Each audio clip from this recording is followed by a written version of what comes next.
meeting is available for the public to attend virtually and is being streamed and recorded. Are there any additions to the agenda? Seeing none. Any comment? Oh, keep going. Okay. Any public comment? Okay. So council looking for acceptance of the agenda. Moved by Councillor Souls, I'm sorry, seconded by Councillor Andrews. All in favor? Any opposed? Motion carries. So yeah, I'm just going to hand it over then to the delegation, and we are going to learn everything about sustainable service level presentation. So welcome Mr. Bostock and Colin Sutherland, Jasmine Glaves, and I think I saw Luann somewhere on there, and I'm sorry, I can't read that name. Alejandra. Okay, great. I can. Welcome, everyone. Nice to see you, Luann. Oh, and everyone else did. Okay. All right, somebody take the mic. I want me. Thank you, Deputy Mayor. So I'll do a bit of a lead in here before we hand it over to Josh and his team. Do we have the presentation? I don't know. I think Alejandro was ready to share it, but it's coming up. There we go. So yeah, before we get going, so there's been a lot of work that's occurred on this with the team internally and with support from external resources in terms of providing, our sustainable service levels in terms of what's the services we provide, how are they provided, what's the cost to provide them, and how are they funded. We'll unpack this as we go through. In terms of the work, like I said, a lot of good work in the background and a lot of detail has gone into this to provide this portion, but also the other portions of the presentations, which are yet to come in the following weeks. So the internal team did a phenomenal job, and I want to thank them for the efforts and the time in the background. And in addition to that, of course, KWL, which is Colin and Alejandra, have been supportive on the outside and providing that capacity and support. And then also Luann has provided support and an additional capacity for us for not just the public works, which you're going to see today, but also the other presentations which are forthcoming. I just want to confirm first in terms of timing, availability. Do we have a hard stop? Are we good to run a little bit later past 1 o'clock? Okay. Yeah, the invitation said 1 to 3, so I mean noon to 3. Yeah, we open it up to provide. What we don't know is how much we're only going to do public works today. Okay. There's a lot of slides, and we didn't want eyes to gloss over, so we weren't going to get it done most likely by 1 o'clock either. So we wanted to provide that little bit of freeboard. Did we check with those online? Sorry, I just don't know whether it's the mayor. So I guess the question's for the mayor and Kyle. Are you good to go over 1 o'clock, Mayor? I'm just checking my schedule here. I think I am. Okay, while you're checking, Councillor Andrews, are you okay? Yeah, I'm good till 3. Okay. Yeah, I'm also okay. I'm good till 2 o'clock before the next session that I really wanted to get to. So okay, and that should be good. Yeah, because the intent today wasn't if we do, we hope I envision that we will get through public works, and the intent wasn't to jump into rec because we knew we wouldn't get through rec, so that'll be the next meeting. Okay, thanks. So, yep. Okay, let's jump on the first slide. So as I mentioned, so the objectives for today and the intent of the process is to get a true understanding of what services are provided to the community, identify who benefits, who pays, and how much those services cost. Evaluate sustainable long-term costs. That's understanding that full life cycle cost. That's understanding all in what are the costs to provide the service and from a sustainability perspective. It's heavily obviously linked to asset management, but it's the next level. The next step as an organization when you look at asset management. Asset management is essentially a catchphrase today, and it comes down to sustainable service levels and how do you maintain services. Organizations, local government, provincial government, federal government got themselves through the years in trouble from a cost perspective because the focus typically used to be on how do we build something and how do we afford to build it. And the consideration typically wasn't there in terms of how do you maintain it and what happens when it's time to replace it. And that's a full life cycle cost. And that's why you see a lot of things today when you look at service levels either being deteriorated or they just come to a complete halt due to funding issues and that it wasn't factored in as part of that. The intent of this today is as we go through this process is that's how we're viewing the services, right from the operational components to the infrastructure required to provide the service, the repairs to that, the labor component, and then how we fund it. I'll say with that as an organization, we're kind of a bit of a leader in a pack with this. Not a lot of organizations are at this level and taking this approach. And I think it's pretty exciting for this because we start focusing on, especially when we have conversations about what the potential risks are in the future and affordability. And it's this information will continue to be refined and utilized to be able to help this council, future councils, and staff make recommendations to those councils in terms of how, what impacts from a cost perspective would certain decisions of council be when you look at maintaining an existing service, reducing a certain service, adding a certain service, enhancing it, because they all have those types of impacts versus we can afford this and none of those considerations be part of that. So this is fairly exciting. Sorry. Can I just ask a question? So will this service review become part of the next council's orientation so that? Thank you. Absolutely. Okay. So that was my next thing. Great minds think alike. So part of this, so if you remember the municipal overview, this complements is the next step to municipal overview. So the municipal overview is part of the orientation for education and information for the public and council, new councils, outlines these are the services that we provide as an organization. This takes it to the next step. These are the services that we provide and this is the cost to provide those services. And then you have the ability to look at it and as we continue to refine the numbers, have the ability to say, if we need to cut X out of a service or out of the budget, or on the flip side, if we enhance the service or reduce it, what's the impact to the taxpayer? And it also gives you the ability to provide policy direction in the future around fees, right? As we go into this, you'll recognize, and this council recognizes in previous councils, there wasn't a desire to discuss fees, but also how the approach was in terms of talking fees was strictly around how comparison to other organizations other neighboring communities, and in addition to that, what was the flavor of council in terms of how they want to provide a service and what fees they want. So this also looks at, this is how it's funded. What percentage of general taxation funds the service versus fees, if it's water and sewer, frontage taxes, things like that, grants and et cetera. So it's a fairly in-depth analysis. I'll say that with, when we look at the numbers at this point, there's some rounding that's been used. We're still refining them because when we look at our budget, and I'll use facilities and maintenance as an example. Buildings and facilities as an example. When you approve a budget, we take all the buildings and facilities from a renewal perspective and we put them under one umbrella. And we say, this is what the contribution needs to be for those facilities to maintain the renewal component. And this is the contribution annually. That's from a budget perspective and how the budget binder is laid out. To go through this process, we actually had to take the facility out of that particular area and move it to the service. So I'll pick on the rec center. The rec center sits in their buildings and facilities, and that's how we fund that. But to determine how we provide rec services, that cost of renewal for the rec center needs to be brought into the recreation service.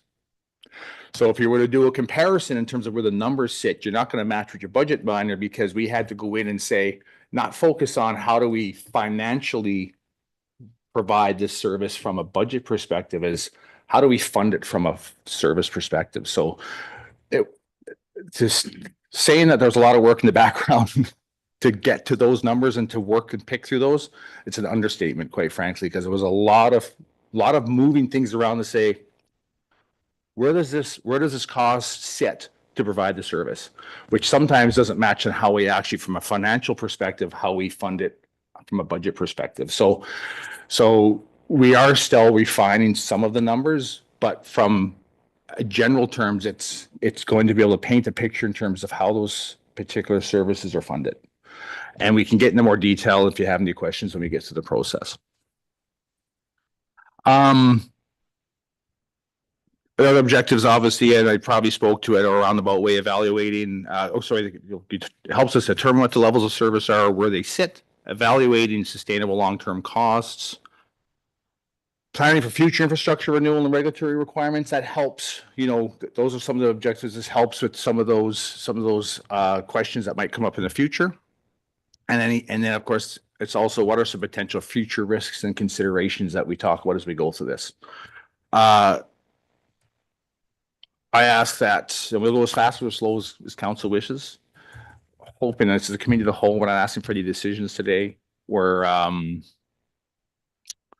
hoping to have some dialogue. So stop us as we go through this.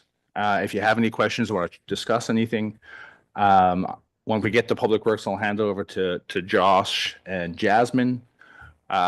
As we see fit, we might chime in with something, because again, there's lots going on. So we've done many run-throughs and discussions through this and got tons of notes, but sometimes for those who've gone through presentations, we sometimes miss things. Not expecting any decisions of council as part of this process, especially when we start talking fees and the gaps and where they could be and whatnot. Don't expect in the last 6 months of your term to start making financial decisions like that. It's something that we want to discuss and get council's feedback, and also feedback in terms of any improvements to the presentation, the information, how it's presented, because it's going to be a continuous working document. Obviously, what a new council sees will be an improvement in what we're showing today, but it would also be utilized as a piece of from an education / orientation perspective to choose, but also be utilized for a new council down the road to possibly to make those decisions, to help them make those decisions and provide some guidance, and understand what the impacts of those decisions are, and some policy development regarding that too when it comes to the fees and the such. So yeah. Any questions so far? I'll just make a comment. I think that this process, I probably don't understand all of the work that's gone into it because it's not my reality, but from a person sitting on this side of the table having to make really hard decisions, the more information that can be provided leads, in my opinion, to better decisions. And it isn't just for myself, just speaking for myself, it's, that emotional piece that gets tied up into some of the decision making. So having the numbers presented in a way that we all share the same information at the same time,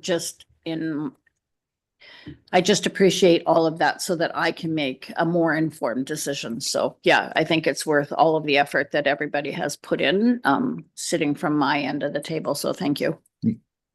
No, and thank you for that. And that's the intent, and that's the approach, and any feedback to improve this, we're willing to take it, because we know from experience, I think where we are as an organization, we're quite fortunate where we are financially. And I think we've done a lot of work a lot of evolution and improvements have occurred over the years with this organization, where we've done what we can to be as transparent as we can, and to provide as much information as we can to council, but also the public, the residents, to understand how we operate, the challenges that sometimes we have when we operate, and the costs to do it. So that, we always still have naysayers, and we'll always have those, quite frankly. But the reality is that the more information we can put out and be as transparent, the better off the organization is. And this to me is a very exciting process now, because it really starts to unpack those services. It's a different philosophy for this organization, and one that I expect you'll see other organizations are in the similar process, or will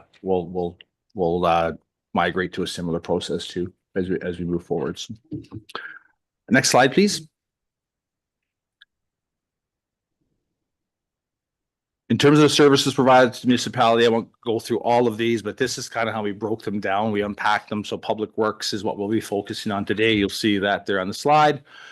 It's not all inclusive. Protective services is a very broad statement. There's a lot of stuff that goes on the protective services, but that'll be a specific presentation on protective services, which of course includes fire and response and first responder.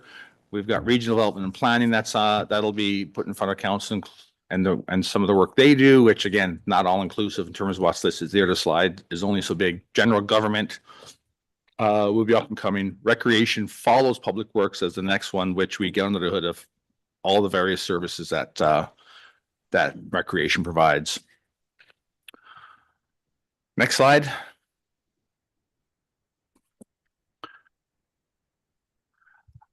The framework for each agenda. So we'll have similar framework for each particular service area. So we'll talk about the scope of service. We'll talk about the level of service, who benefits, how the service is funded, the expenses and funding. So that's that piece around this is what the cost provided. This is how it's funded. And then we'll have discussions at the end to round that up. We break so I'll pick on public works when we look at solid waste, water, sewer, etc. We'll break that up, and this is the flow we'll have for each one of those unpacked services within those particular service areas. Next slide. So this is a general snapshot of how the services are funded. The big blue portion of the bar graph is general tax levy. And then in the yellow portion, you have the IDCA contribution. Little sliver, which it's hard to tell on the screen there from the colors, is the investment income. And then on top of that, we've got the fees, charges, grants, and frontage and parcel taxes. So based on those numbers, in general, when you look at somewhere in the neighborhood of $39 million annually to provide services, when you start to throw all this in, 62% of those costs provide the services come from general taxation. That's your bottom portion. That's approximately that $24 million. The IDCA contribution is about 17%. All of your fees and charges and grants, frontage tax, parcel taxes, that works out to approximately 17%. And then the investment income is about 4%. But generally speaking, when you look at the cost to provide the services, the majority of the cost funds to provide services come from general taxation at about that 62% range. And ways to reduce that, if you're looking at from what that ratio is part of some of these discussions we'll have here in future discussions with council, but that's where discussions in the future on fees and services, what that looks like. For the most part, none of the fees to provide services have increased or changed, I should say, in over a decade. And that's hopefully in the future, there'll be some policy direction that will outline how that looks, because of course it costs more to provide the service. When we look at, Councillor Andrews? Thank you. Just wondering if there was a best practice or general guideline on what these ratios should be. There are examples. We don't have that here for you today, but part of the discussions moving forward is part of the discussions. I think it's important for council to see that. I think it's better when you look at we're a unique beast being a regional municipality, and it's better to unpack that when we get into specific services. I'll pick on regional districts when they have a water service. In many cases, when they provide a service area, then they have to fund that water service within that area. And in many cases, depends on the board in that case, how they want to approach it. But a certain area that has a service must be fully sustained within that area. And it's through either the taxation or a service levy and fees, right?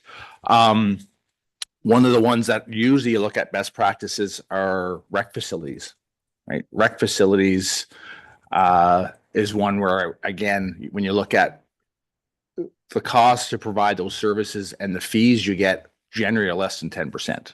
Your funds that you receive outside of your general taxation.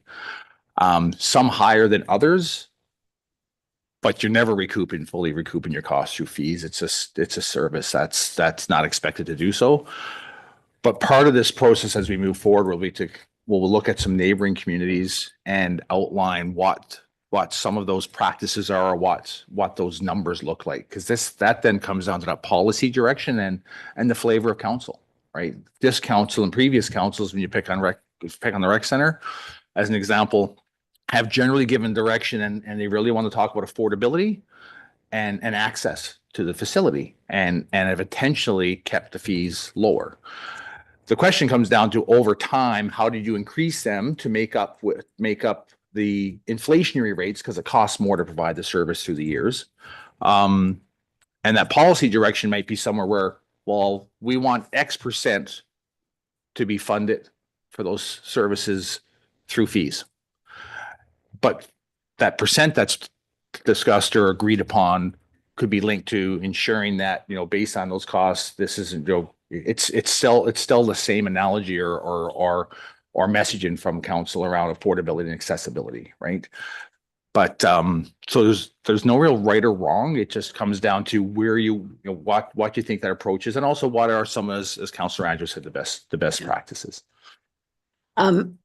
So speaking for this council and the previous council in terms of keeping the fees low, it was absolutely, we knew what we were doing, right? And it was not an uninformed decision and not taken lightly, but we really concentrated on the economic downturn that the community was in, right? And the value of, well, just call rec services, but any water, safe water, the value of the services that the municipality supplies, and especially when we are in a downturn, it becomes complicated then to come up with a formula. From my perspective, is because I think we all have that social side to us as well, right? So if there's a formula, doesn't necessarily take into account that we are in an economic downturn or an upturn, right? So that's where I kind of struggle with the whole formula kind of.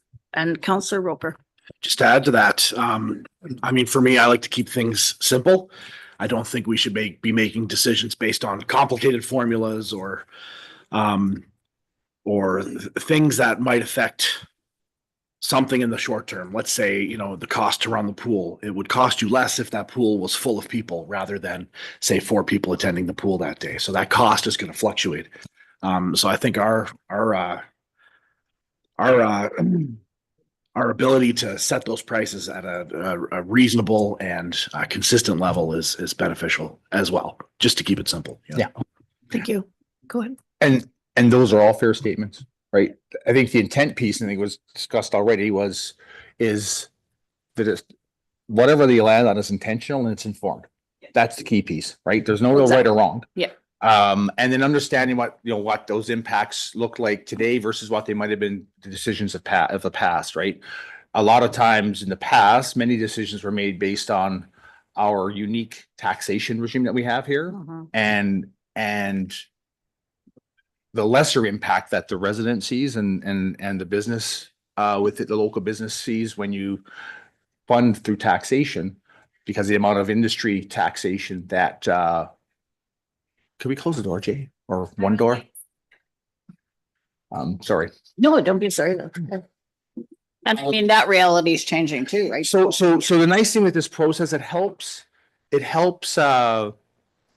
make those informed decisions, because if we see a downturn on the industry side and you start looking at the taxation requirements still be required to maintain that service, then you're able to make those informed decisions based on that data, right? And know what the impacts are. And then from there, it's also determining which services are core versus essential versus enhanced, right? And that's the intent of this process. Again, not to make decisions here today or with this council term, given the timing, but it's good to start having those discussions, because it also helps us guide future discussions or discussions with future council and add to you know, a little bit more meat in the bones if we need to for this particular piece. The simple answer, Councillor Andrews, is we have I'll say without having the data in front of me, we have a significant portion of our services that are provided as an organization in general, broadly, funded from general taxation, which I'm going to say is the ratio is much higher, general taxation versus fees compared to other either municipalities or regional districts. But the intent is as we get further into this down the road, as part of the discussions, is actually to be able to provide some of that data. Thanks, Scott. Next slide. This is just a bit of a breakdown. Again, I'll say that we're still refining some of these numbers because we were moving coconuts around to really get a true understanding, because we're moving from a financial piece into a where do the costs fit from a service provider perspective. But I'll say generally this is where the numbers sit, and it's just a breakdown of the numbers based on the bar graph that you just saw. Any questions? Next slide. Just in terms of council responsibilities, we touched on it based on some of the conversations. So council establishes the fees and charges. They'll establish, to Councillor Roper's point, how you want them to be established. Determine what those essential, enhanced, and expected services are. It's good to understand that.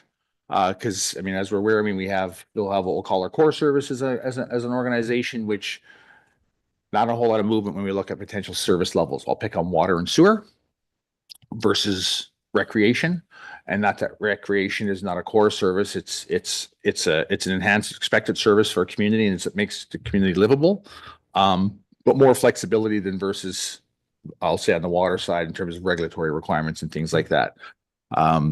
But nonetheless, council establishes the fees and charges, the essential, enhanced, and expected service, and then what level of service you want to provide within those services, which also includes then what managing certain risks. I'll pick on drainage, for example. Every culvert in this municipality doesn't meet a 1-200-year storm event. It's not realistic, but then you manage the risk as part of that, and as staff, we manage that risk also and help that in terms of what's the consequence of a failure of a culvert in a heavy rain event. Is it as simple as that? Just we might have a minor side road that has the shoulder eaten away, but no property damage. It's not an arterial road versus collector and arterial road will be extremely important. That risk is much lower because the consequence is higher if there was a failure. So that's when we look at managing risk is one example. And then, of course, as responsibilities of council, raising and lowering levels of service influences the overall costs, right? And that's an important piece. And one of the things that we've seen through the years also is, we'll call it scope creep when we look at certain services.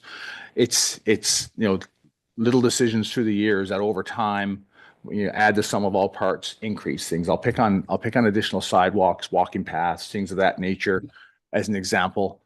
The project itself is not detrimental or sometimes grant funded. And the addition of that service is not super impactful when it comes to services, but when you increase, go back when I first started here close to 20 years ago, and we added more sidewalks in East Sub and on 44th Street. And of course, we opened the community trail. Then we start maintaining the community trail in the winter. Wasn't part of it, part of the original plan from a service perspective. And then we add other paths in the community. Over time, that puts increased demands on our services and increased costs, wear and tear on equipment, renewal costs go up, et cetera. So all of that just influences the overall costs. Next slide. Time to hand it over. So we'll jump into Public Works, and I'm going to hand it over to Josh and Jasmine, and we'll walk through the services if council's good with it. Council, does anybody have any questions or comments before we move on?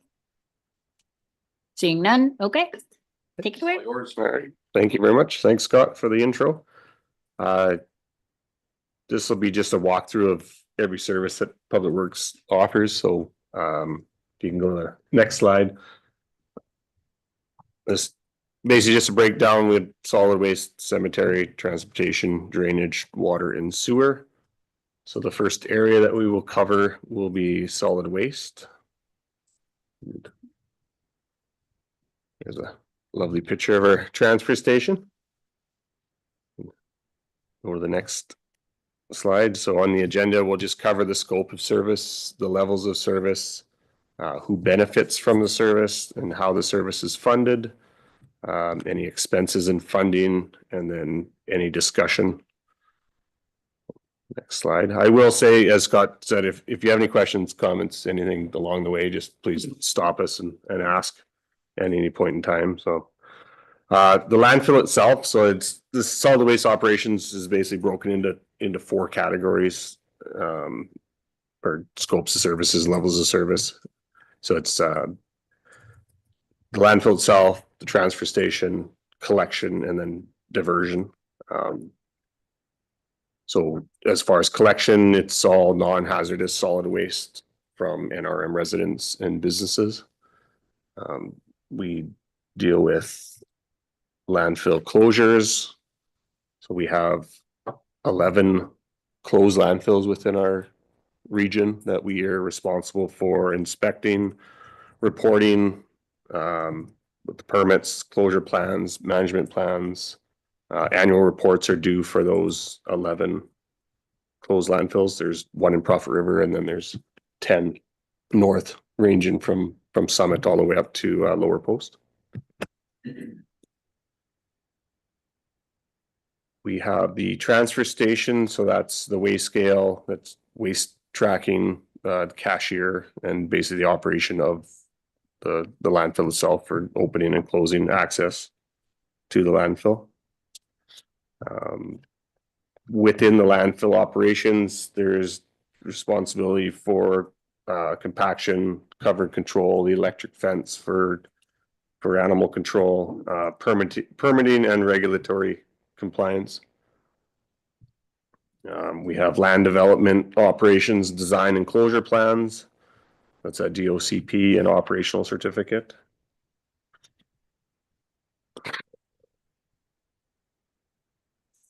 So, and then there's your solid waste.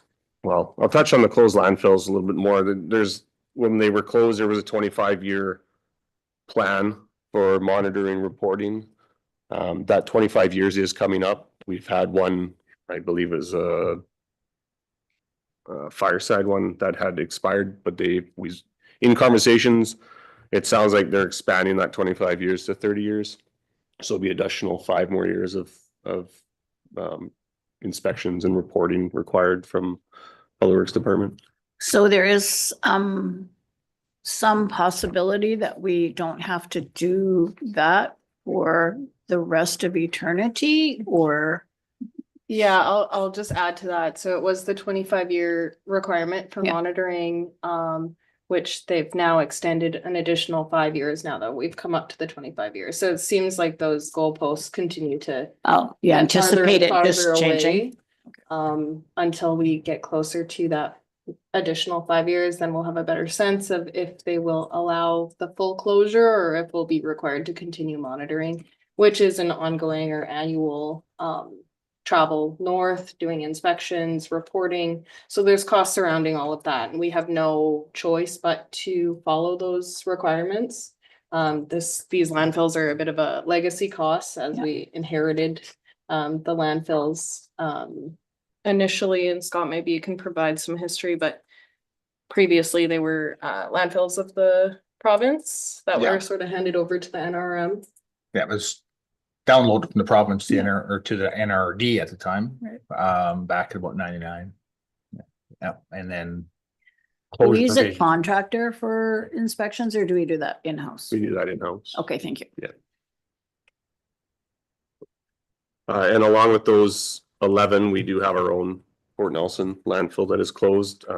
We do have ongoing environmental monitoring, so groundwater wells, which we just installed 2 new ones there last year as a requirement.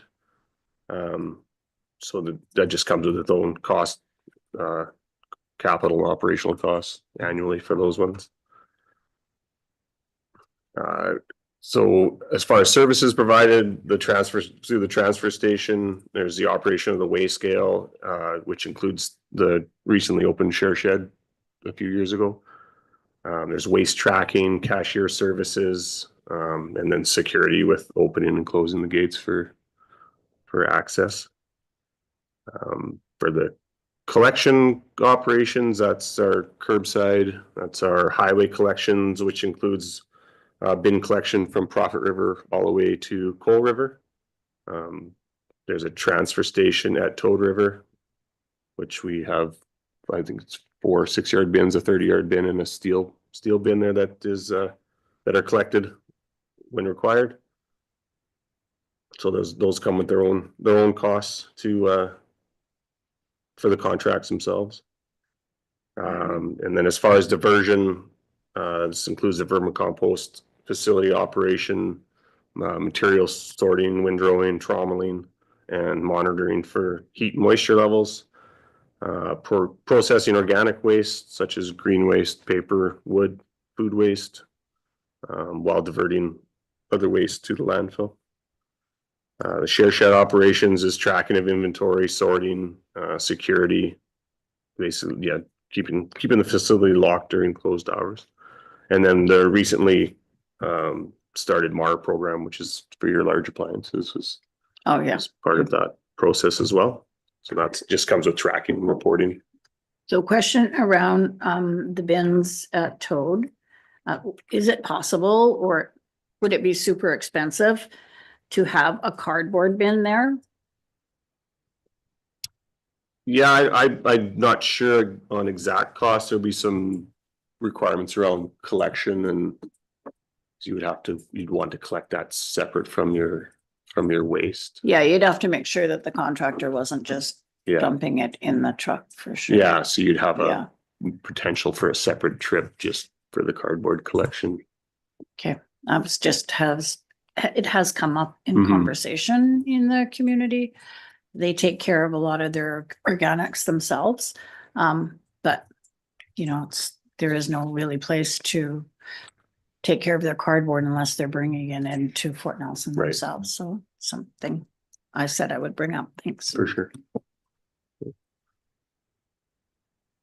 So that's the main services within the landfill scope. All of these services cannot be conducted without staff, personnel, or contract support. There's procurement and administration of contracts. There's license coordination, bylaw review and updates, financial administration, governance and corporate administration and HR, and then infrastructure lifecycle planning for all these items. So that is essentially the scope of service. And then as far as levels of service provided. Before we go off of scope, I have a question. Sure. Thanks. So the comment I have is, you started to speak to it. I think unless you've got it on another slide somewhere, because we're only just starting, but that all of that paperwork that you talked about, all of that behind the scenes work, including the regulatory requirements, which you've touched on a little bit, and all the regulatory compliance work that happens, for instance, like the solid waste management plan that's got to be updated. To me, that's essential work that's behind the scenes that the public doesn't get to see. I think it's important that in this process we capture that regulatory expectations for our staff. It's work that needs to be done. It's part of the service, and it's part of the cost. So the people might see, that the landfill is going on out there, but they don't realize all the things that are going on behind the scenes. Josh, why are you sitting around in the office for 5 hours a day? Well, it's because you got all this regulatory stuff you have to look after that people don't recognize. And And maybe council doesn't even recognize that that's all part of the cost. So for me, an update to this whole slide package would be that regulatory expectation. I don't care that you break down the cost of it, but just that we're identifying that it's there and what the scope might be of it. Thanks. Yeah, well, that's a great point, and I think we did touch on it, but probably not to the degree it requires, because there is a solid waste management plan, there's a DOCP, there's lots of regulatory requirements that are not necessarily captured. And I think what the public, oh, go ahead, Mayor. I just was going to say, and that point is valid for many, water and sewer, for instance, is going to have just as much regulatory expectations as solid waste. So, it's going to be pervasive throughout the entire scope of the services that we do. Yeah. Yeah, and I was just going to add that for future councils coming in, I think it's really important that they gain an understanding of this isn't something that is chosen. No, don't think anybody would choose to do it, but this is something that we are mandated, required to do it like. So I think that's really, really important moving forward. Yeah. Well, those are great points. So I'll dive into levels of service here. So we pretty well touched on the provincial and federal requirements around reporting and having management plans. There's a landfill and transfer station operating hours. So we're open Tuesday to Sunday, varying hours there. There's a few days that are 11 to 5. So there's charges for household or commercial waste based on tonnage.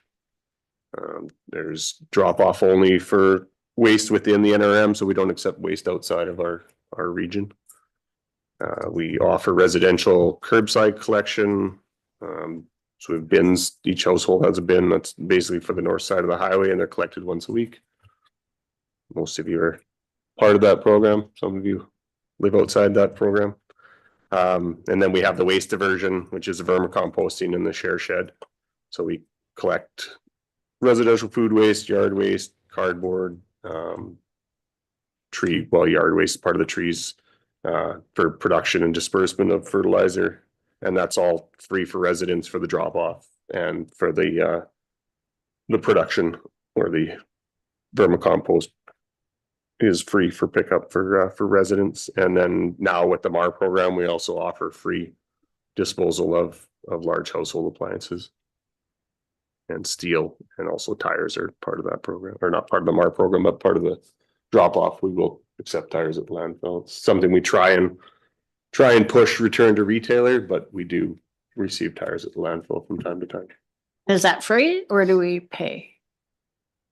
I believe it's free. I will double check the tipping fees by law. I'm almost 99.9% confident that it's free, as we essentially act as a storage facility for the stewardship that then comes in and removes the tires and then brings them to a processor for recycling. So essentially we're a storage facility. The issue or some of the challenges that we face are it's really difficult to find haulers willing to come to our area. We have to have so many tires before they're willing to come. Often the tires have to be in a certain condition. They need to be clean, de-rimmed. So that can be challenging as well. And it is a cost of operation for our landfill operator to provide those services as well. So although it's free to the user, it's not necessarily free to the municipality to run that program. Right. And do we work in coordination with the other tire shops in town in terms of pickup? Yeah. Through the tire stewardship program. Yeah. Okay, thanks.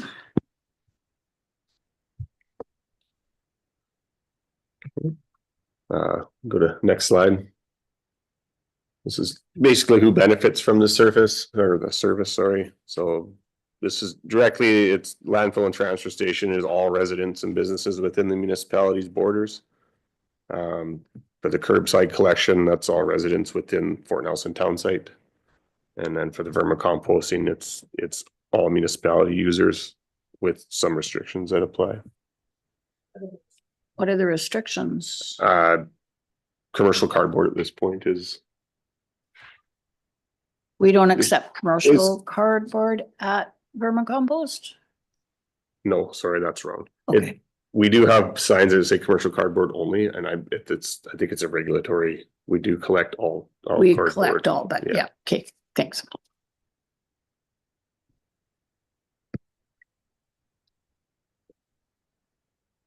And the next slide is the funding. So this one, as you can see, is just over $1 million from general tax.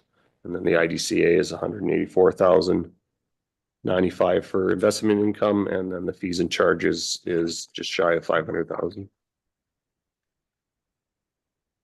So I did throw some numbers together. I know something we didn't chat about. So as we're taking notes, enhancing, like the mayor made a good point on the regulatory piece. It's important to really acknowledge the amount of work in the background, just to say, just before we even provide this service, this is what we have to have in place in terms of permitting that requires to meet those permit requirements. It's the annual inspections and whatnot.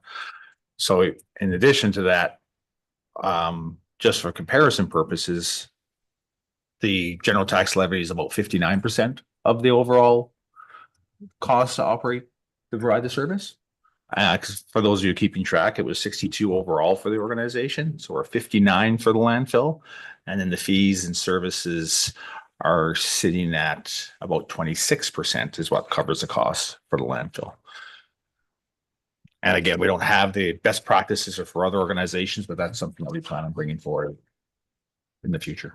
And again, we're unique, right? So to compare to other areas, like if we don't offer affordable way to manage our waste, it's just going to end up in the bush. So not everybody has that same problem, right? So it's hard to make comparisons. When you're in a rural area, it's extremely hard, right? And I find when I've looked across the province and previously in my previous role, you find the rural areas generally have a lesser recovery rate when it comes to the costs because of the concern and the opportunities people will have, unfortunately, that they can dispose of waste in different areas, which they don't necessarily have those same opportunities in the bigger cities. Yeah. If in the greater Vancouver area, you're not just going to pull up to the local sidewalk and dump it, or you wouldn't think you would, especially with other people around. So a higher level cost recovery, much bigger operation, but in the smaller places, it's very common to have that balance between the affordability so people don't make bad decisions, right? Yeah.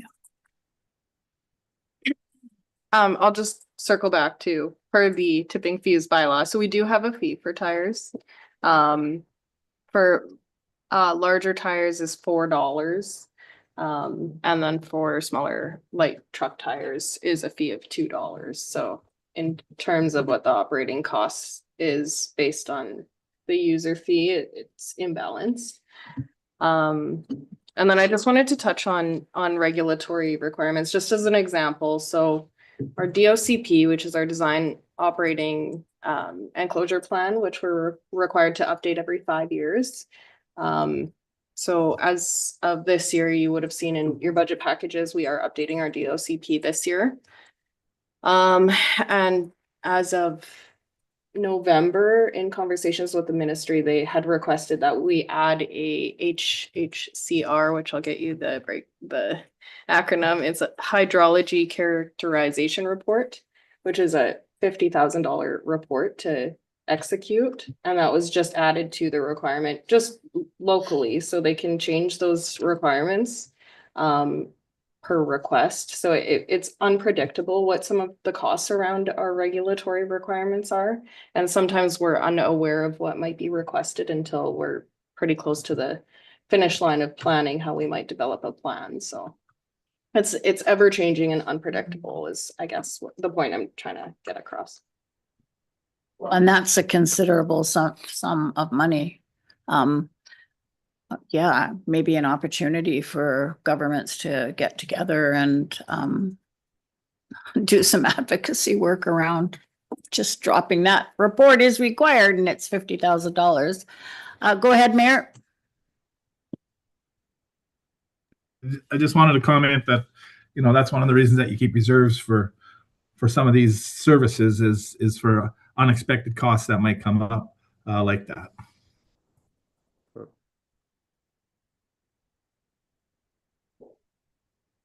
I don't know if we touched on the tipping fees themselves, but those have not been updated for 15 years. 15 years. We've had the same tipping fees.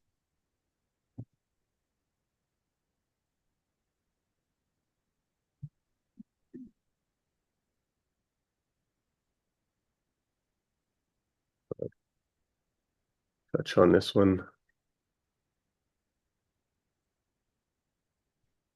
And this is just a breakdown. This is just a table, of course, of the numbers and how the graph similarly. So. And then, and just to carry off of what the mayor said too, is part of this also, these numbers do include the renewal contributions, right? Which is those reserve funds that we put forward to maintain that service, right? So when we were breaking out these costs, then like there is no category in here for staff. Staff time? Yeah, Well, that would be the labor costs. So that will be all under the expenses on the expense side. so total operating Total budget. operating budget, yep. Okay, So it will be included in that, right? I mean, if council want more detail, we could break that down because in the background, there's a lot of detail. But the operating budget basically it's taken from the 26 budget, the majority of numbers are. Okay. And it's gonna be all the costs that are attributed to operating that landfill. And all your contracts. What's that? All your contracts. Contracts, Yeah. labor, all in, right? Whatever, any fees, any utilities fees, if there's whatever, that will all be part of that, right? okay, thank you. I think there's a zero missing on the annual renewal. Yeah. Sorry, is that the mayor? Yep, go ahead, Yeah, Mayor. My hand's up because I was wondering if we shouldn't have at least one example of the total operating budget broke down. But I think if I was just debating with myself as my hand was up, we should all be aware of what our total operating budget is and all of the different things within that because of the way we do our budget. We should be familiar with that. But I, would be interested, I suppose, when it comes to labor, is how do we, like Josh's wages, for instance? I mean, where do we put that in the operating budget? So you split it up. He's got 15 different areas that he's working in. So are you splitting his wages up equally between them all, and by extension, everybody else's labor wages as well, or how are you distributing it? With respect to the folks that are not actually working at the service. We've gone different ways in the past, Mayor. I'm sure if Tony's on there now, she can correct me if I'm wrong, but we've simplified it recently over the past few years where from an exam perspective, it gets put into the general public works. Back in the day, it was as an exempt staff member, you take, when I started Public Works, my wage was just that. It was divvied up into a certain percentage in cemetery, a certain percentage here, or a certain percentage there. And it's a financial function in the background, but you can swing it whichever way you want. So we've essentially just roll it into Public Works in general. The staff that are the hourly staff that fill in, that have their timesheets, well, they'll track their time. So if they spend X amount of time in their landfill, then they'll code it to the landfill. If they're doing roads, they code it to roads, right? But the exempt staff, so if you look at Josh, Ron, and Jasmine specifically, they'll be rolled up into just a salary component, which would be evenly distributed within Public Works as a whole. So again, when I talk like earlier, when I mentioned like refinement of these numbers, we could go in and take a piece and put it here, but then you get to that detail where from the bigger scale, it doesn't change the number that much dramatically overall specific to those wages. But it just depends on to what level we unpack it. How many layers do we peel the onion back, right? Specifically. So it's a good point. Thanks for that comment, Mayor. Yeah, I'm okay with the general explanation that you just gave, but I think if we're really digging into a particular service with respect to whether it's needed or not, or what portions of it are needed, I think that's the kind of information that if we have it, we've got it. So that's good. We can drill down into it. But I think that general explanation for me for this exercise is good enough. Yeah. Thanks. No, for sure. No, appreciate that. I see Colin's hand was up. Yeah, sorry, and then I pulled it down again because I think what you said was probably what a lot of what I wanted to say. We did go through in the analysis for these numbers and identified, for example, Public Works, there is some general administration expense, which has been allocated out to all of the individual Public Works services, including this solid waste service. And it's a, in this case, it's a small part of the overall operating cost there. It's about $200,000. We didn't go to the extent of looking at, for example, governance and administration expenses for the municipality as a whole and allocate those to each individual service. So when we get into general government, you'll see those expenses broken out separately from services like Public Works, which of course benefit from the services of governance and administration, HR, finance, etc. Those aren't in here. Yeah. Good. Thanks a lot. Great, thanks. And thanks, Mayor, for highlighting that Colin's hand was up. I can't see that on this screen. So yeah, just let me know if other people online are raising their hand. I think I can only see you and Councillor Andrews. Okay, I'll do that. Thanks.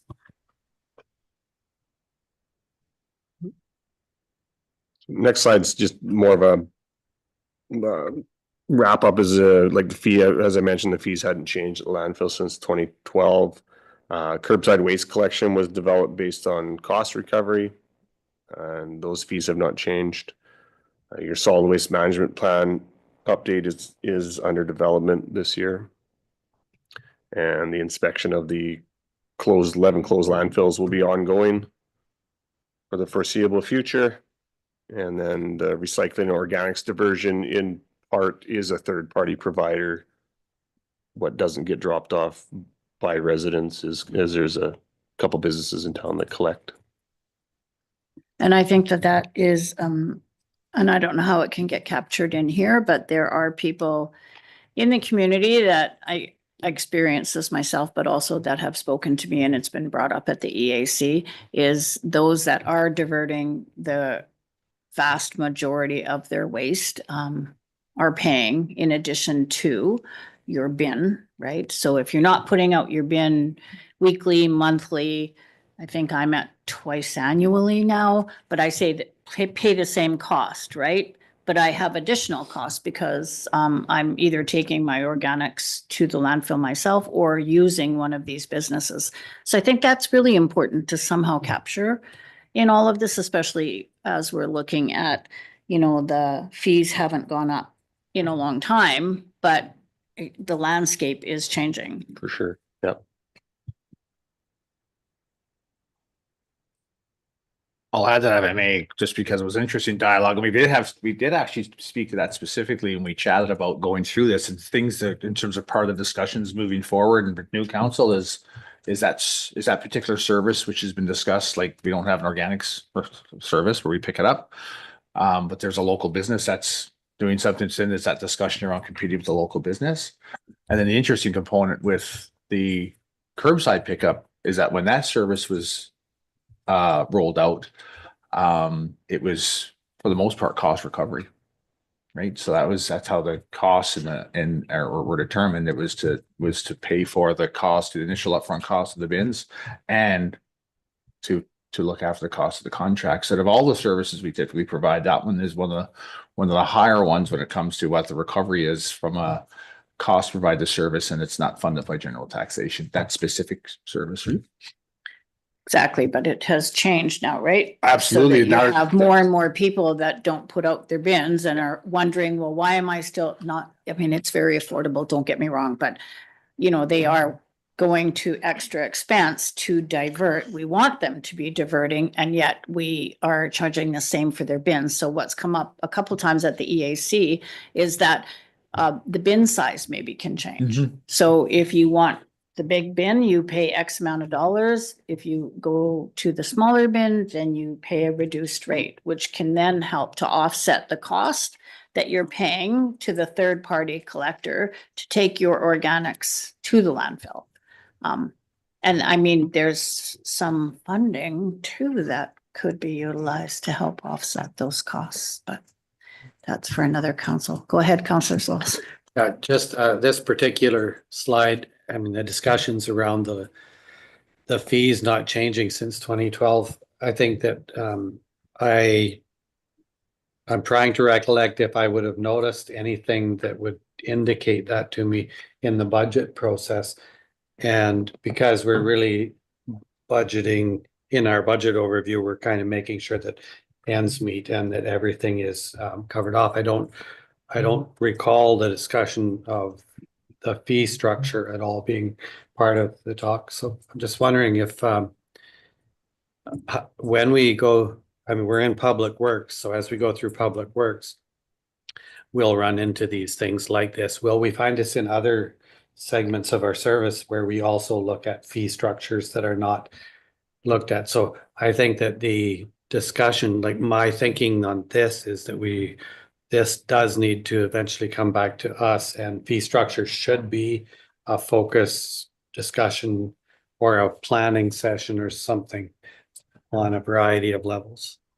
And for the reason for actually getting to this and having these conversations now, I mean, we spent a lot of time unpacking the information, so it's later than intended, but to me, this helps now guide future council in terms of how to make certain decisions. And again, frankly, there's no right or wrong, but even to the point when you look at how do you mitigate from a budget perspective, we typically focus on the net tax levy. The net tax levy was once you factor in fees, tax, frontage taxes, things of that nature, grants and the IDCA, what's left over? Well, you fill the gap with the net tax levy. How do you reduce that?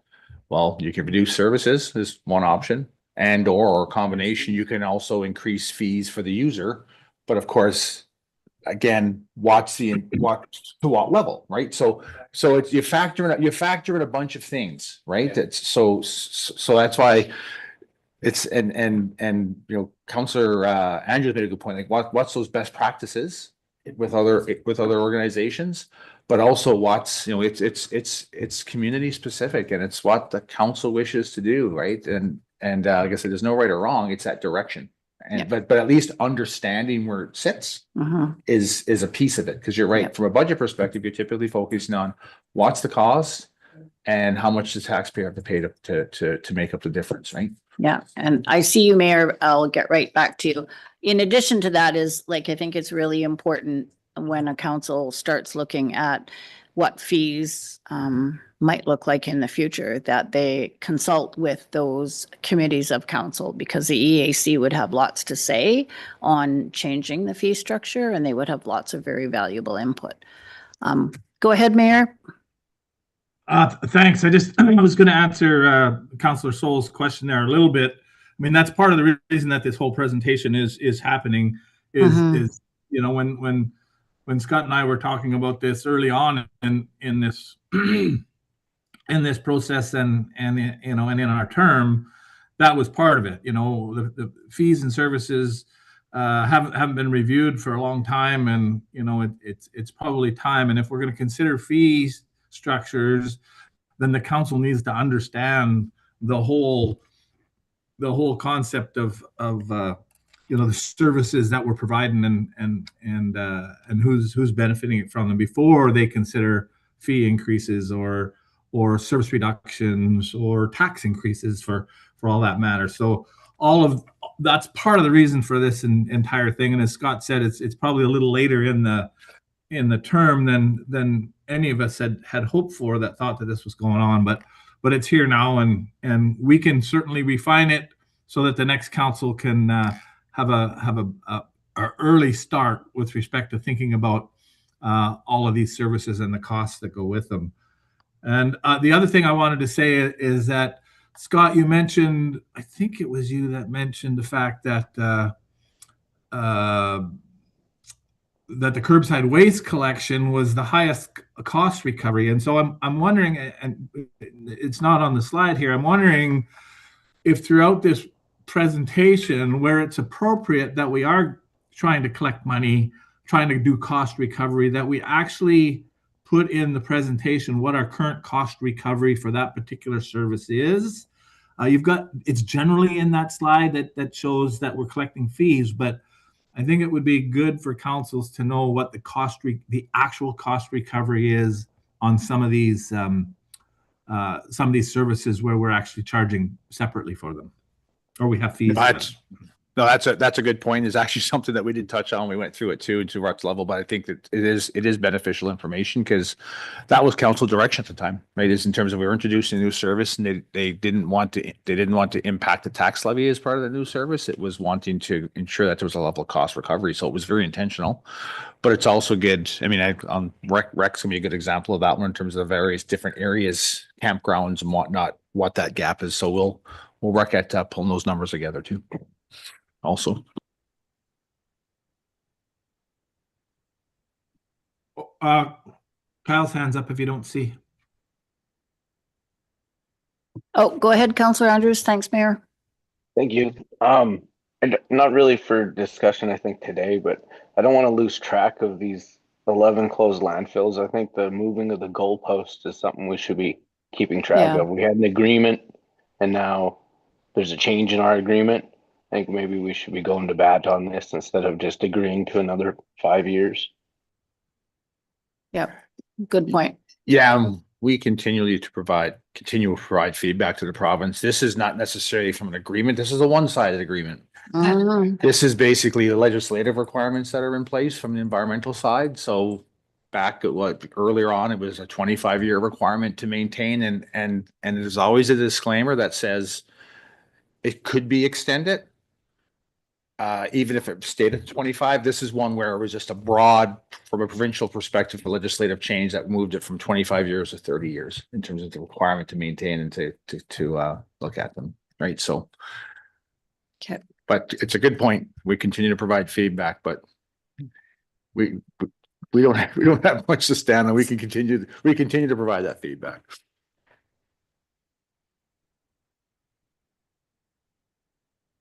Sorry.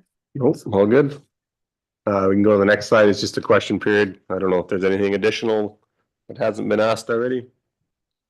Anybody online? I don't know. I can't see anybody now except the mayor, so. Oh, I mean, I can put their view back on. It makes the slides really small, so it's your choice. Yeah, no, I think we'd prefer to have this slide larger, but somebody else just help me out if those online have their hand up.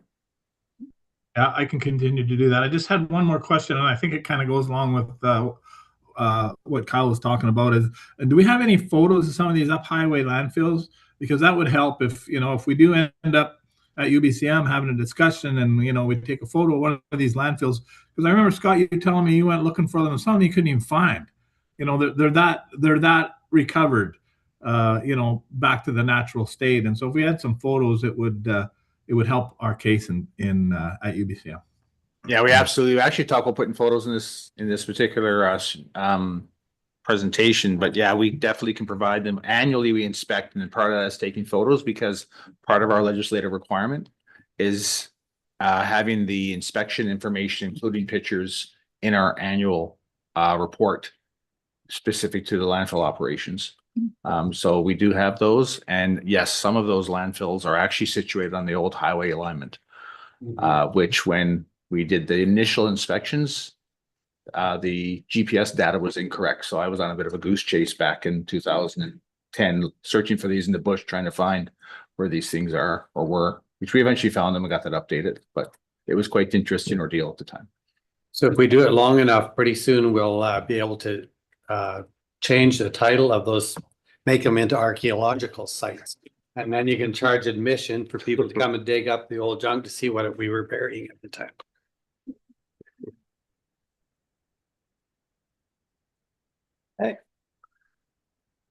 Okay. Next service up is the cemetery. Okay. So this would be similar to the landfill. We'll just go through scope of service, levels of service, who benefits, how it's funded, expenses and funding, and discussions. So at the cemetery, we offer interments of caskets or cremated remains. We deal with reservation and burial plots, so that, or reservation of the burial plots. That's corporate services function at the time.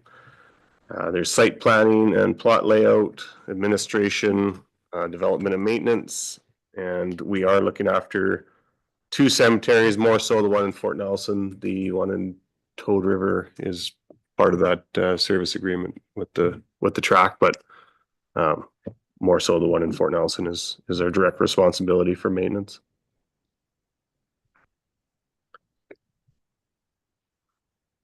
We'll go to levels of service.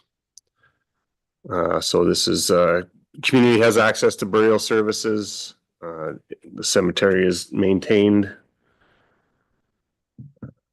We maintain the grounds, provisions of the internment. There's a memorial kiosk at the cemetery site. And then our services are provided in accordance with the cemetery bylaw and provincial regulations.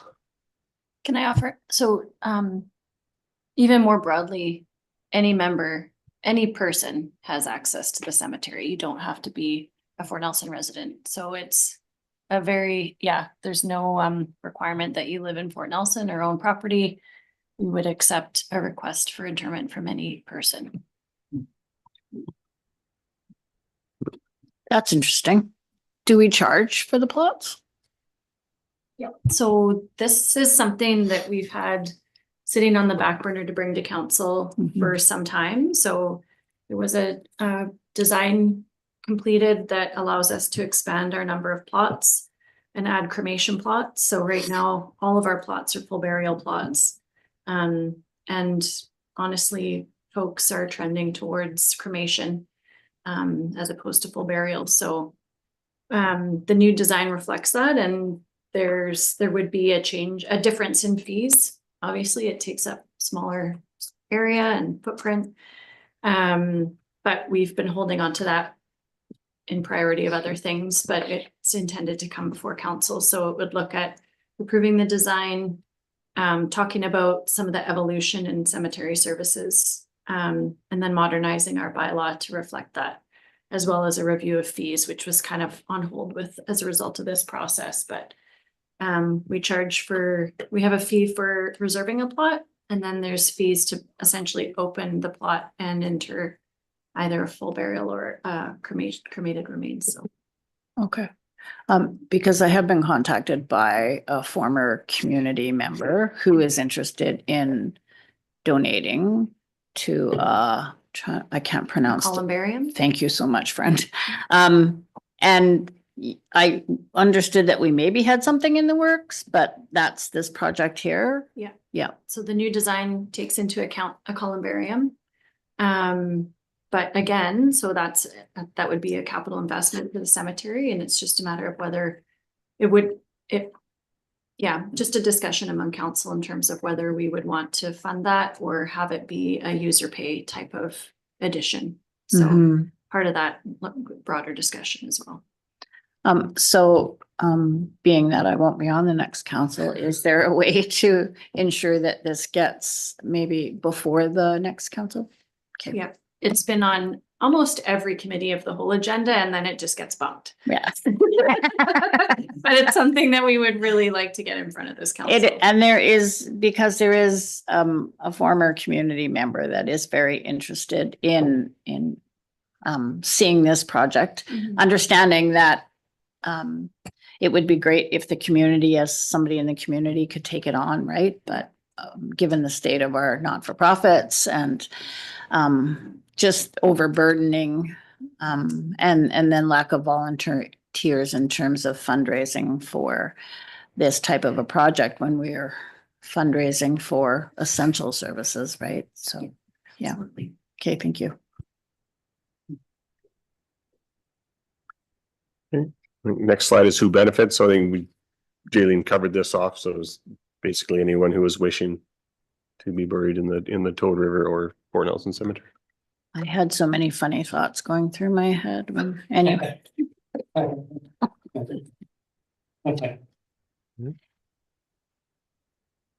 So it's funded mostly from general tax levy. There's a small IDCA contribution and fees and charges is also a small contribution.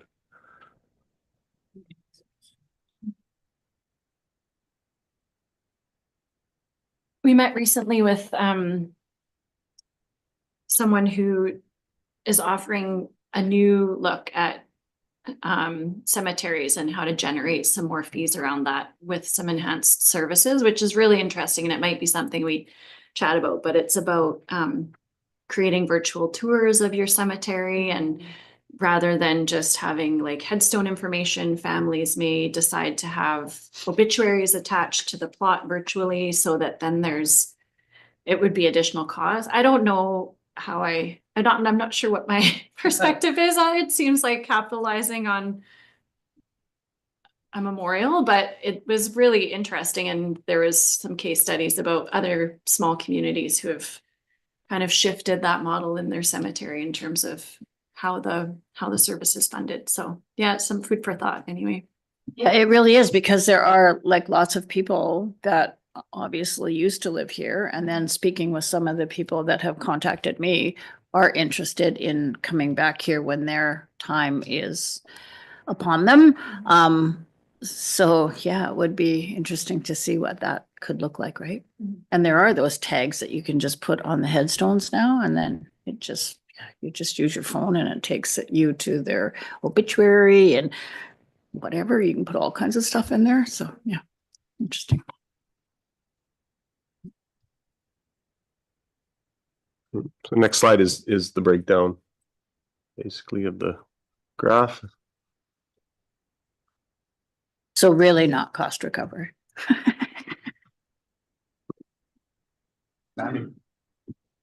95% is general taxation. Go to the next slide is discussion. Just some further information. Fees unchanged for 10 years. The cemetery bylaw is currently being updated, and then currently developing cemetery plans for future to provide cremation and other needs. Given the municipality owns the land, when you buy a plot, you're buying a spot, but you don't own the land, you don't own it. So is there a timeline? I mean, is there a timeline put on your lease? Not here, but there isn't, like it's evolving in other parts, so. Yeah, and one of the things that when we were finding we were constrained for plots, it was reaching out to some of those very long-term plot reservations to say, do you wish to hold on to this? Which it's more housekeeping than anything, but yeah, in terms of our bylaw and potentially under the Cemetery Act, it's very specific even who you can allow to be interned in a reserved plot. There has to be a familial or spousal relationship. And then that has to be demonstrated. So there's been some tricky situations where people would like to inter in a reserved plot that they have no connection to, and those are tough discussions, but yeah. Part of the discussion. Yeah.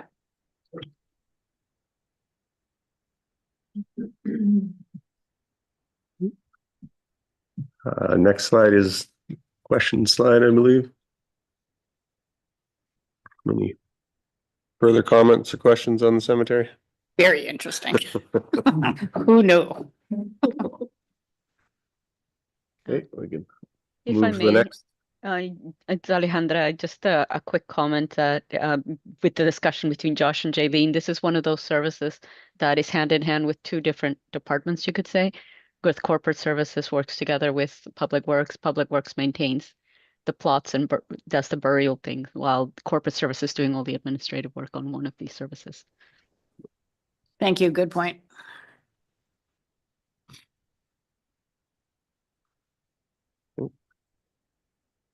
So next service within Public Works is transportation, roads, sidewalks, and trails. Pretty well same agenda, scope of service, levels of service, who benefits, how it's funded, and discussion points.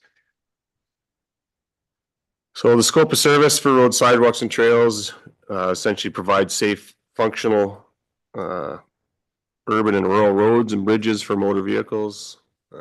There's seasonal maintenance, there's snow removal, street sweeping, and dust control for the for the gravel roads.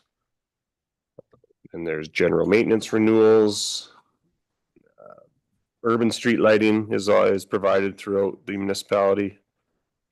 And for the sidewalks and trails is provide safe, functional pedestrian and non-motorized vehicle connectivity. There's also included in that is the snow removal, sweeping, maintenance of those assets as well.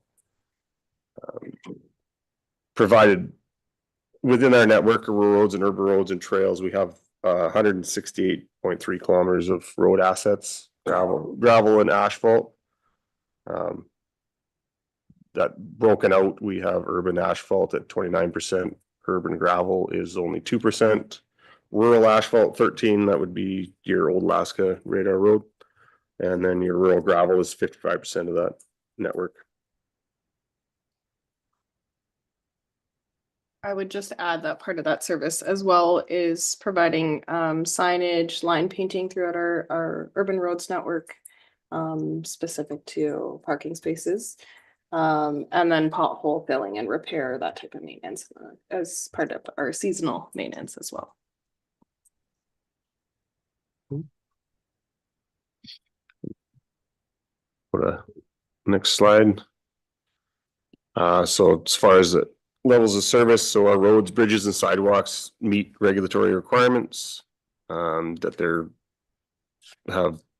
provided with safe access or accessible for safe access, or every 24 hours a day, 7 days a week, essentially. We have snow removal priority areas like schools, hospitals, business core. Snow clearing is available 24/7. We have folks on call in the wintertime. We shift schedules change, so we're available for more hours during the day. Community trails again are cleared in the wintertime, fall on a little bit lower priority, but they are cleared when the higher priority sidewalks are cleaned. There's seasonal maintenance goes along with that. There's ditching, and essentially we're just maintained for safety, and highlighted again that urban roads are provided with street lighting throughout the municipality. We do culvert and storm maintenance, steaming in the springtime to prevent flooding and erosion. We lower manholes to, helps with maintenance of our equipment, not hitting them when they're snow clearing. We build and maintain roads and just manage drainage and access, and just long-term upgrades are provided within those transportation levels.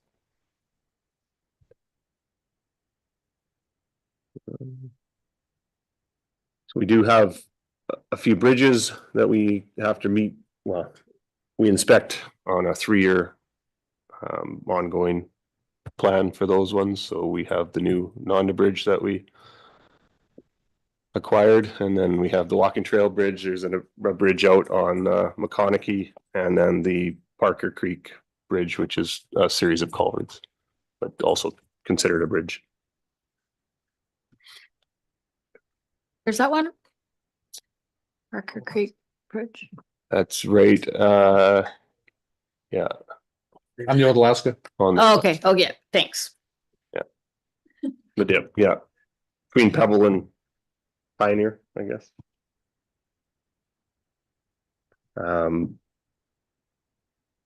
So yeah, I mean, we provide snow removal 24/7. There's sweeping, obviously pothole maintenance that was mentioned. Did I miss anything else, Jazz? There's street signage, street lighting. No, I think you covered everything. I guess I would just add as well, as part of the background work for maintaining our roads, sidewalks, trails, we have a pretty extensive capital planning process in place to determine conditions of roads and when to update, as well as sidewalks.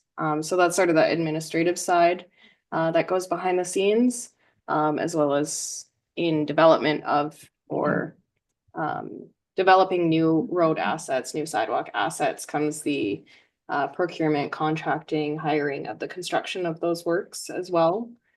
So aside from the day-to-day maintenance, there's also the ongoing long-term capital planning and updating. So that's a large piece of providing this service as well. I'll just make a note too that I'll bet you this past year, your snow removal costs about 4 times as much as it did in the previous 4 years, or as much in the 1 year as it did in the previous 3. And I think that that's an interesting variable that is it's very real in the costing of how, but it's not something you plan for it, but you don't always have the conditions to realize it. So. Yeah, I think that's a great point, as well as fluctuation of fuel costs as well, because fuel is required to operate our equipment to provide these services. So that's a very fluctuating cost. That's challenging to predict. Yeah. I think the other piece is just, it's good to acknowledge, because just based on what the mayor talked about earlier in terms of the amount of work that goes behind the scenes, I go back to 2009 when I started the Public Works, and there was pretty well zero administrative work that occurred in terms of the planning of the maintenance or the renewal of the roads, because there was no plan. There was no asset management plan. There was nothing like that. And I look at the amount of time spent today planning the work and preparing it to maintain that particular infrastructure. It's really incredible. It's hard to gauge or hard to track really, because you're not a stopwatch sitting there saying, oh, how often or whatnot. I mean, you can probably generalize, but there's an awful lot of work that occurs behind the scenes to plan the maintenance work and the activities that occur specific on the renewal side. Right? It's quite robust. And I think those of us that have been here for a while can remember the spring dust. I remember it vividly because I had a kid that had a dust allergy, but every spring before the street cleaners, because I don't even know that we owned a street cleaner. Did we used to contract one, or I don't know, but now it's like phenomenal. It's just like done like clockwork. And I think that I would not be out of line to say that the community is so appreciative of the snow clearing and the road maintenance. You just have to go out of town once in the wintertime and come back and go, phew, my vehicle made it and now I'm safe. But yeah, so yeah, very, very appreciative of that level of service. I know it's expensive, but it's important.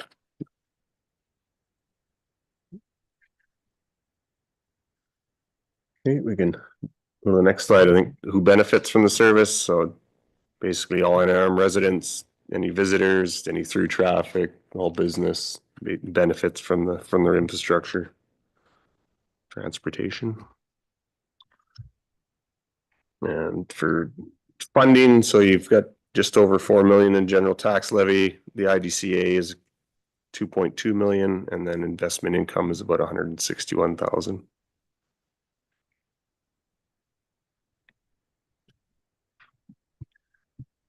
One interesting thing with this graph, it just demonstrates the importance of our IDCA agreement, right? There's not really a whole lot of other mechanisms unless we set up toll booths to get additional funding for roads. So the reality is that it's quite the expense, and the estimated annual contribution from the IDCA is quite significant and just demonstrates the importance of it.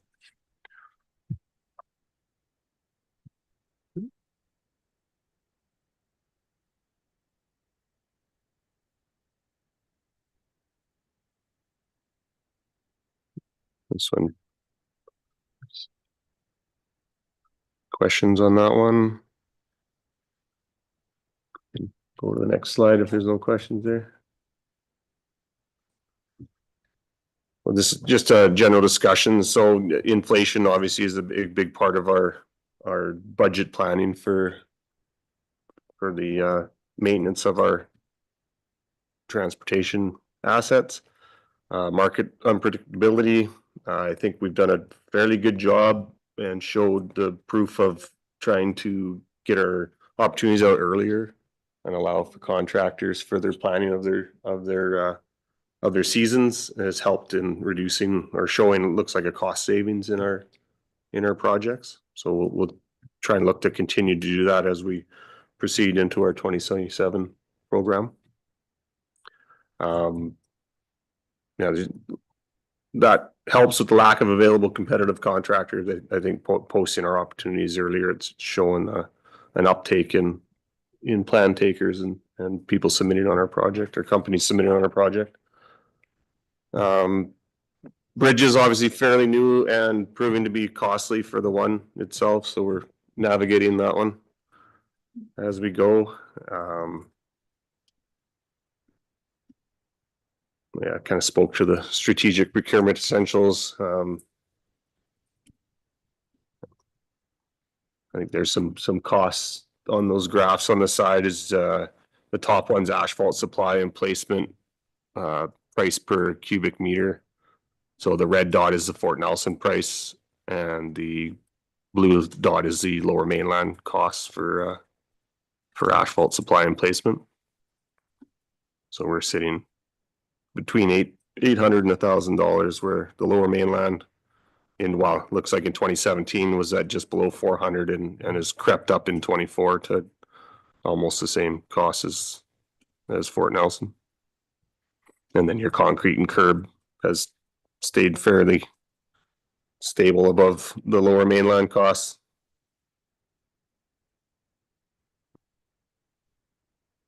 Josh, if I can interject with a sort of interpretation on the data that's behind some of these charts. They both reflect tenders received. So they're not necessarily the actual costs of delivering these services. Some of those would be toward the lower end of these ranges because those would be the tenders that would tend to be accepted. However, one of the things that I think the top chart reflects is all of that work that NRM has been doing very successfully over the last number of years to manage asphalt supply and placement costs when NRM is a small market. Fort Nelson is relatively remote. So you have these challenges related to procurement. And there have been a number of strategies that have really been quite successful in holding those costs associated with asphalt over the last number of years. The conditions obviously dictate, there's limited effects that you can gain out of these strategies. And I think, you can see from the concrete example that some of those challenges are related to curb and gutter are harder to manage. And there's probably more nuance that we could get into in terms of reasons for that. But the important thing with this is, those strategies do make a difference. And the strategies have been quite successfully applied. But of course, sooner or later, you max out on sort of what those strategies can do for you in terms of holding down costs, and there definitely will be ongoing upward pressure on these costs. The other thing that both of these charts reflect is that construction costs are highly variable, and they do depend on what's happening with market conditions at the moment in that location. And you can see that in the raw data for both Northern Rockies and for the Lower Mainland. Great, thank you.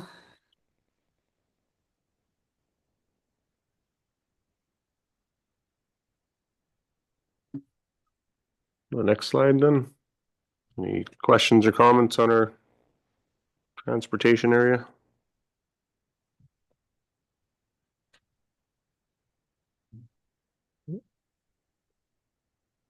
Carry on into the next, which is the airport. So following the same agenda as the previous ones. With our airport, we offer fixed wing and a rotary airfield, infrastructure and maintenance of landing surfaces, seasonal maintenance, secure perimeters, wildlife and tree cover management. So we have a wildlife fence that was installed a few years ago, and we have our OLS program that deals with the obstacle limitations. We have a passenger terminal, support for airfield operations, which was shown in our evacuation and fire forest fire seasons here in the last 2 years, where we've had many planes and and helicopters land and stored on our runways. We support airfield operations where we have de-icing capabilities, and Scott highlighted this when we were creating this, is that we offer instrumentation and navigational aids with our airport, which is rare for an airport, I think, in our community our size. So it's pretty unique for our area or our size of airport. And we have land and facility leases for airport related businesses. We support medevac and wildfire services within that airport scope. Medevac has proven to be fairly important in the last five years. I would say the increase in flights has jumped quite a bit. So based on our tracking, but so it's important to keep those services.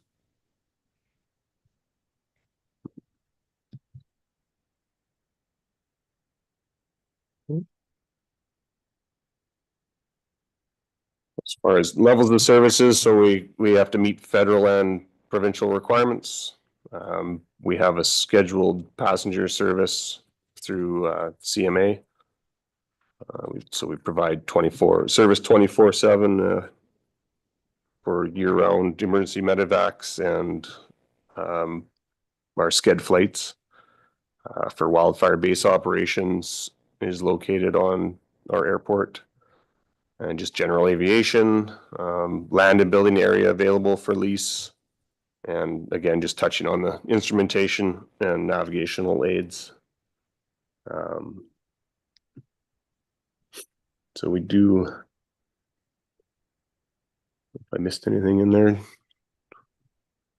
I would just also highlight with our airport, so similar to our roads maintenance, we're required to provide that level of maintenance for our runways as well on top of these services that have been listed. So it's kind of roads maintenance and clearing, your snow clearing, line painting. Josh had mentioned our OLS clearing, which is a higher level than what we're required in our general roads maintenance, but it's essentially we're required to provide all of those services and all of our aviation services on top of that.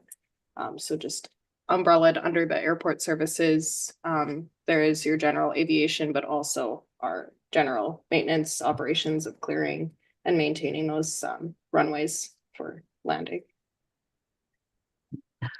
Can you explain to me the relationship that we have with NAV Canada? Like, do we pay NAV Canada, or they? Sorry? They lease from us. They lease from us. Okay, thanks. Yeah, so NAV Canada's from a federal perspective is the organization that the federal government or Transport Canada contracts to provide that service. It's a service actually that we expected a few years ago that they talked about removing. Not that they would still have to run the tower, but the advancements in technology to be able to operate remotely and with cameras and stuff, it hasn't materialized since. But so we there's still NAV Canada operators in the tower, but not sure where that's going. We did vocalize our concern about that, but it was more around, again, local employment and the economy perspective versus a level of service reduction out there, because they were still going to operate and utilize that tower, but just remotely with new advancements. So, but we don't pay for that service. I think from a level of service perspective, it's important to acknowledge too, and you don't see it in this slide, but the next slide shows an aerial view of it.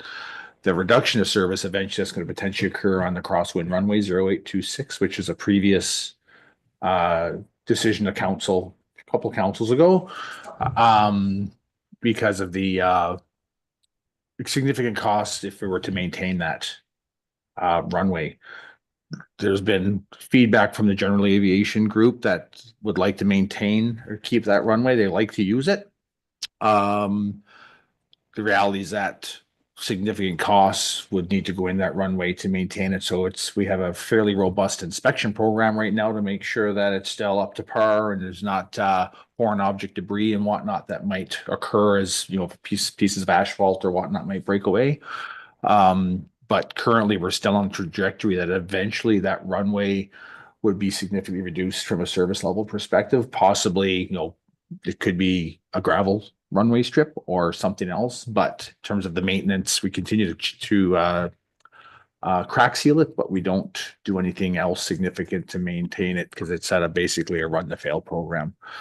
Back to the comment Josh made around the nav aids, one of the reasons why it's uncommon today for airports to have crosswind runways is because of the significant navigational aids that airports have and aircraft also have. Right? So just something to take note of, because eventually that's a service that's currently provided that over time it will be reduced or eliminated. So it just takes us into who benefits from the service. So all NRM residents, all NRM visitors, emergency services, regional business and industry, provincial and federal governments, and then neighboring territories and provinces who have utilized it. Wildfires is a good example. We've had the Buffalo Air planes come in for refueling and some fire suppression filling because it's a closer airport than where they were dispatched from. So they take advantage of our location for that as well. So can I ask a question, Scott? When you said that there has been some conversations around keeping that runway active, like what is the group that's interested in keeping that runway active, and do they have any money? No, it's the GAs, so the general aviation. So Okay. it's the private businesses, the small plane operators. For one, they really like utilizing the runway. Some will argue, and I'm not a pilot around. They like to have the ability, if the winds are a certain way, to land on that runway. A lot of times it is fairly it's from a landing perspective, it's easier taxiing. It's a smaller runway. They taxi right to potentially where those hangars where they might store the planes. But no, I mean, there's no discussions or anything around funding, and we're talking significant funding. I mean, I don't have it off the top of my head. Yeah, We've brought the reports to remember. council, but it's in the tens of millions of dollars to be able to get that runway to because it's not just a matter of throwing a coat of asphalt on. It's base work and the whole works to get it back up to a certain level if you want to maintain the asphalt surface. So, yeah. Okay, thanks.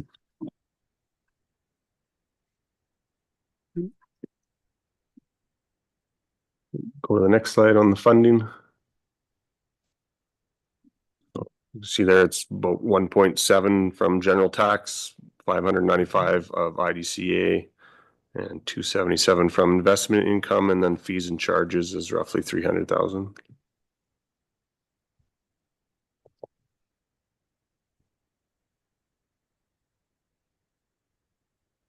I'll add, this is an interesting one here. Again, how we swing the information, what we've done here purposely is haven't included the ACAP amount, but we have an asterisk and outlines what the potential ACAP annual funding would be. Mayor asked a question last night, is ACAP fully funded? And it is. Usually we'll, from an expense perspective, as we even start engineering work, that'll be expensed, but it gets rolled into the overall project when the project is approved by ACAP, and then we have 100% funding. The only time we've ever spent money from an organization perspective, I'll say our own funds, is if council's made a decision to increase the scope or something as part of the project. Very seldom does that occur. That's again an intentional decision of council that they'll take advantage of something that's occurring and say, let's do this, but it's not included, but we'll take advantage of it with a contractor. They're doing it anyway. But the ACAP funding, in addition to the IDCA funding, is significant in terms of maintaining the airport costs a lot to operate, and it brings benefits to the community, of course, especially when you look at 24-hour or 24/7 service from even just a medevac perspective. But having that ACAP funding and that scheduled service is extremely important, because that scheduled service, passenger service, is what provides that ACAP funding, which keeps that main runway operational, the lights, like the decision that was made last night, council approval last night for the runway lights, the PAPIs, the nav aids, and then all of the equipment out there that maintains that runway, sweepers, plows, grader, et cetera. Given the increase of activity that's taking place in the north coast of the Canadian Arctic and how there's a lot of focus and a lot of money flowing that way, makes me wonder whether it would be prudent for us to just keep that second runway on the, like, we're keeping it there and maintaining it to fail in the long term, but ACAP may be able to be convinced. The feds are the ones driving the movement in the north, and so let's not lose sight of the fact that that second airstrip is also useful if things get a lot busier north of us, because we're at a very crucial fuel up distance from the light supply. Yeah, it's a good point. The challenge we have on the ACAP side, it's literally strictly linked to sched flights. So if we had a certain amount of our sched flights that landed on that runway, then we'd, and I can't remember what the formula is, but there is a formula, and we just don't have enough of them, period. Because we're on the low end of the threshold. Then you'd be able to include it. So it's not like it couldn't be included as part of ACAP. It's just that we just don't have the service. And then the argument they would have is unless we're too busy and needed to divert traffic to that runway, the main runway with the nav aids, et cetera, look after. Like, it's very seldom that we've seen CMA. I mean, I can probably count on one hand, for example, when they've even during our busy times when they've landed on that runway, right? But it's a good point to acknowledge, because if that's the case, it's wear and tear, and that's where the landing fees come in and whatnot to help pay for it. But the reality is that we'd need significant landing fees to cover the cost of it, right? But it's definitely a good point, because it could be an unintended consequence of the push from the federal government.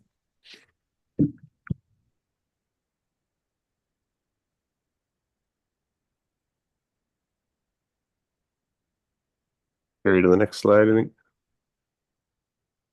Just general discussion. So we touched on runway 0826. There is apron 3, which has its own issues and will need renewal at some point in time at a cost, obviously. And then just good to highlight that we must maintain scheduled flights and certification to remain ACAP eligible, which is really important for the maintenance of our airport. And then we have security on there, which we obviously don't have security here, but has been discussed in the past on options around having security at our airport for larger scheduled flights. Through security on there, especially, I mean, for new councils and some, I mean, we haven't had much discussion about it. The reality is that no matter how busy this airport would get in terms of how busy the community would get, in the absence of security, you're not going to see a big player in here. So you're not going to see the Air Canadas or the WestJets. We were having great conversations back 12, 13 years ago with WestJet at the time. They were prepared. I mean, they looked at our numbers. They definitely, they said they'd fly in here if we got security, and that's been the big push in security. And there's no mechanism in the legislation to even get security here. Well, we can get it here if we pay for it, but all the airports currently that have security it's federally funded. They don't pay for it, right? That CATSA program. So it's just something to be aware of, because it limits what airlines can come in here, because none of the major airlines are going to come in here and fly into what they would call a dirty airport. If I can maybe just quickly comment on sort of a general theme that drives the discussions around runway 0826, apron 3, and security. One of the significant challenges NRM faces with the airport is that it was built for a particular purpose, during the Second World War, and has been sort of maintained the major infrastructure over time, and the infrastructure has evolved over time to sort of gradually evolve toward meeting the needs of the time, but it hasn't gone all that way. So apron 3 is a legacy from the original construction. Runway 0826 is a legacy from the original construction. The lack of security is a legacy from the original construction. So one of the sort of important strategies, I think, for the airport is to gradually, as assets, need to be renewed or replaced, aging assets is to sort of consider a gradual conversion of the airport toward what it likely will need to be in the future. And I think that's been a big focus of staff's work on planning. And it's an important focus sort of for life cycle renewal and management of the infrastructure of the airport.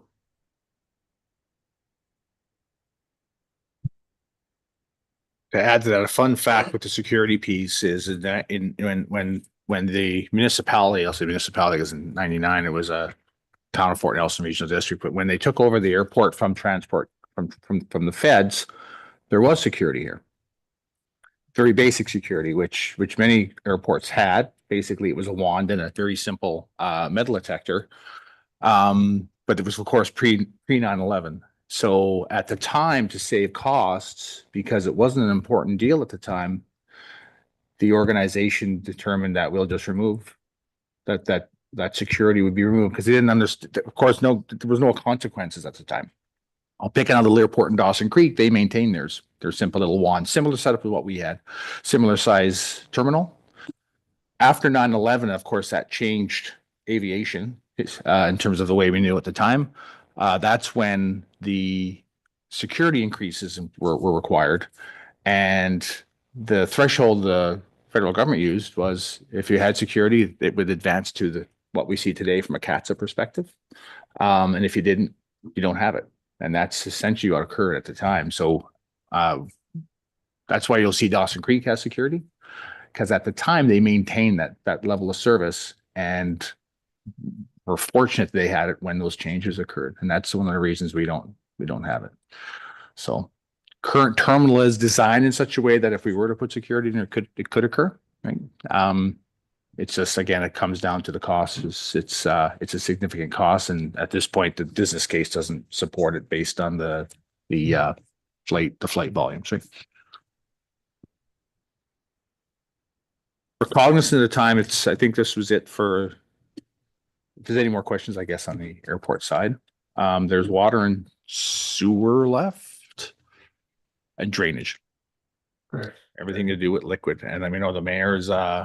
I'm just gonna pop them up now, and then I will share my screen again. And we have to see if mayor has leave at 2:00, so we can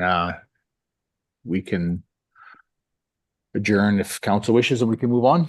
Or sorry, we can just whatever the wishes of council are. What are the wishes of council?